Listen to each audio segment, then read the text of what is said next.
They say the worst mistakes rarely begin with planning. They rise quietly in stillness, in the pause of a breath that lingers too long between two people who should never be close. That morning seemed ordinary. I never thought it would turn into a memory I still can't wash from my skin. The water was already running when I walked into the bathroom, towel in hand, eyes half shut, steam blurring the mirror. Slid the glass door open and stepped inside. Without a second thought, that's when I saw him. Brian, my sister's husband. Froze. He didn't. He barely shifted. Maybe an inch, but in a shower made for one, that inch meant everything. His chest was so near I felt its warmth before the water even touched me. Held my towel tight, but it suddenly felt pointless. My breath caught. His eyes locked on mine. They never moved. It almost made it worse. I should have spoken. I didn't. Couldn't. He reached past me for the shampoo behind my head, his arm brushing mine.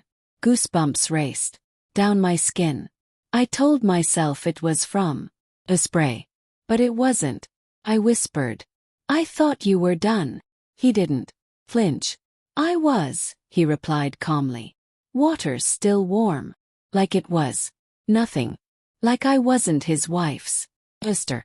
3 months earlier, after my divorce, I had moved in with them temporarily until I found my own place. My sister Amanda insisted. She gave me the guest room. I didn't question it. The first weeks passed quietly, polite, steady. Then something shifted. Don't know when. Maybe the night Brian poured me another glass of wine while Amanda was upstairs with the kids. Or when he fixed a broken chair and let his hand stay on mine longer than needed. He never flirted, never made a move, but the way he looked at me when no one was watching, asked questions he'd never say. And I hated that my body seemed to answer. That morning Amanda was gone. A birthday party for one of the kids' friends. She left early. I overslept, my head aching from too much wine the night before. When I heard the shower running, I waited, assumed Brian was nearly done. I didn't knock. Now in that small stall with water rushing down my back and the air heavy with steam, I stood frozen. He turned slightly, his back brushed against my front. He didn't step away. When he reached to turn the water off, he didn't leave. He just looked at me, close but not touching. "We can act like this never happened," he whispered near my ear. "If we stop now." I didn't speak. I just let the tower fall. Afterward, I don't remember much except the dripping sound and the thunder of my heartbeat in my throat. He said nothing as he stepped out, grabbed a towel that wasn't even his, and left. Like it was any morning.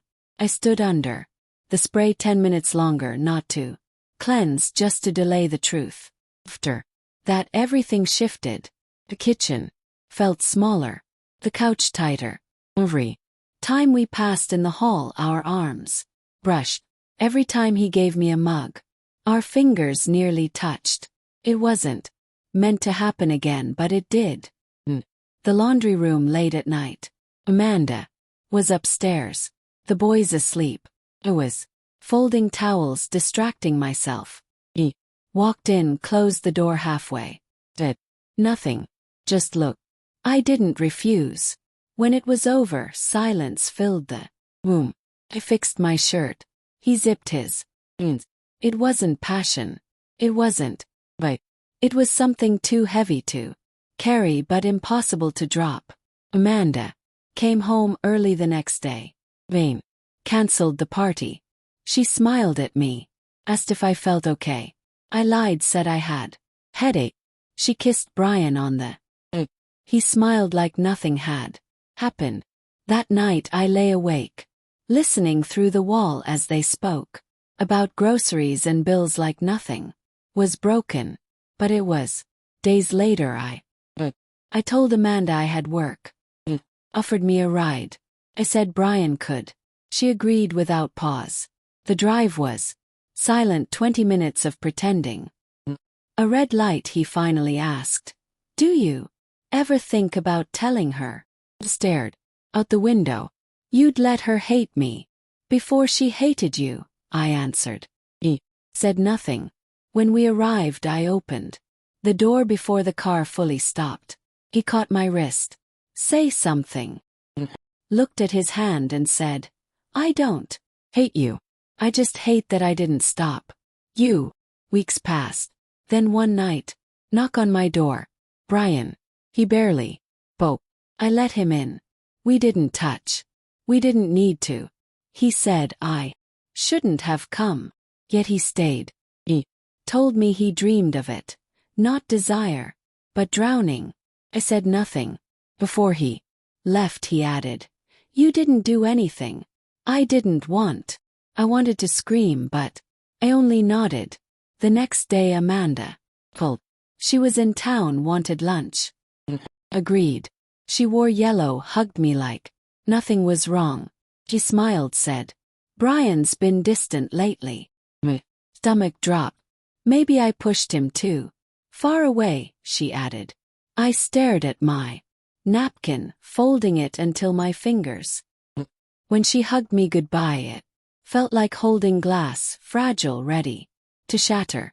That night, Brian texted, You okay? I wrote, Not really. He asked if he should come. I didn't reply. I didn't block him either. Some mistakes aren't loud. They don't crash in. They slip in like steam under a door. By the time you feel the burn, it's too late to escape. Some secrets don't scream. They live in detergent smells, in handprints on glass, in quiet spaces, between texts, and sometimes the worst part isn't that it happened. Knowing it could happen again. Subscribe. No judgment, just truth.